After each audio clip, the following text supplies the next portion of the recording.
వరంగల్ జిల్లా చంద్రరావుపేట జీడిగడ్డ తండకు చెందినటువంటి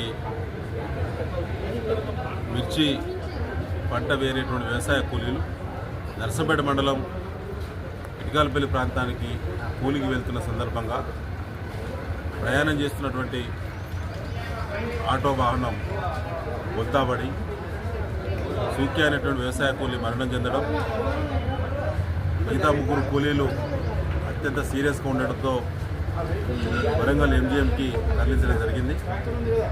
మిగతా 36 మంది కాళ్ళు చేతులు విరిగి వివిధ రకాల దెబ్బలు తగిలి గాయాల పాలై నర్సంపేట ప్రభుత్వ దవాఖానలో ట్రీట్మెంట్ తీసుకోవడం జరుగుతుంది.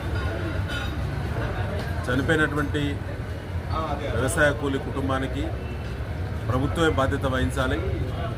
25 లక్షల రూపాయల ఎక్స్గ్రేషియా ప్రభుత్వం నుంచి ఆ గిరిజన కుటుంబానికి ఇవ్వాలని చెప్పి మేము డిమాండ్ చేస్తాం.